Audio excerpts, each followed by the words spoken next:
ازاي تطلع شخص من دماغك انت مهتم بيه قوي بس هو دايما بيتجاهلك ودايما بينفض لك. حبيب اخوك ولا عاش ولا كان اصلا اللي ينفض لك، هو اصلا ما يستهلكش.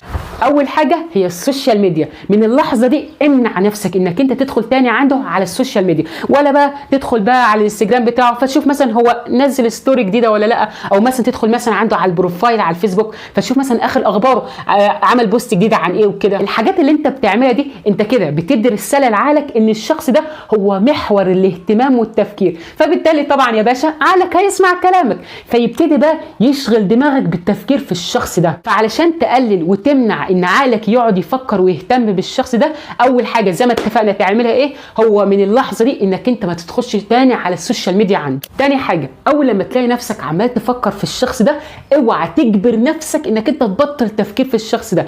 ايوه زي ما سمعت كده، لما تلاقي نفسك عمال تفكر في الشخص ده اوعى تجبر نفسك انك انت تبطل تفكير في الشخص ده، لان في علم النفس لما بتعمل كده عقلك ده بيعاند معاك ان هو يفضل مركز في ان هو يفكر في الشخص ده. طب تعمل ايه لما تلاقي نفسك عمال تفكر في الشخص ده؟ قوم على طول اشغل نفسك بانك انت تعمل اي حاجه بتحبها وبتبسطك لما انت بتعملها. فاول لما انت بقى تعمل كده عقلك ده هيعمل ايه؟ هيبتدي طبعا طبيعي يشيل بقى التركيز في التفكير في الشخص ده ويبطل تفكير في الشخص ده علشان يروح يركز في الحاجه اللي انت قمت تشغل نفسك انك انت تعملها. فلما انت تعود نفسك بقى انك انت اول لما تلاقي انك انت عمال تفكر كتير في الشخص ده فتقوم على طول تعمل اي حاجه انت بتحبها او بتبسطك يعني لما انت بتعملها، او تشغل نفسك بانك انت تعمل اي حاجه، عقلك هيبتدي بقى يتبرمج ان هو يطلع الشخص ده من دايره اهتماماتك، فبالتالي طبعا انت هتبطل تفكير في الشخص ده.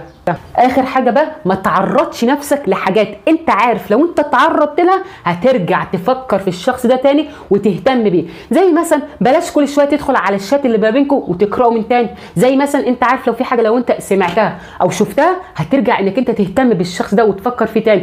زي مثلا لو في مكان انت عارف لو انت رحت المكان ده هترجع انك انت تفكر في الشخص ده تاني وتهتم بيه من تاني. السايكولوجيست علماء النفس بيقولك ان اكتر ناس تقدر ان هي تتجاهل شخص هو متجاهله وتقدر كمان تبطل تفكير وتهتم بشخص هي مهتم بيه قوي هم الناس اللي مش بيحطوا نفسهم او بيعرضوا نفسهم لحاجات هم عارفين اللي لو تعرضوا ليها هيرجعوا يفكروا في الشخص ده تاني ويهتموا بيه. وبس كده، انا قلت لك على اقوى 3 حاجات لو انت عملتهم هيخلوك انك انت تتجاهل وتبطل تفكير في شخص انت مهتم بيه قوي وهو بيتجاهلك دايما. واخر حاجه، زي ما انت عارف طبعا انا عموره اللايف كوتش بتاعك.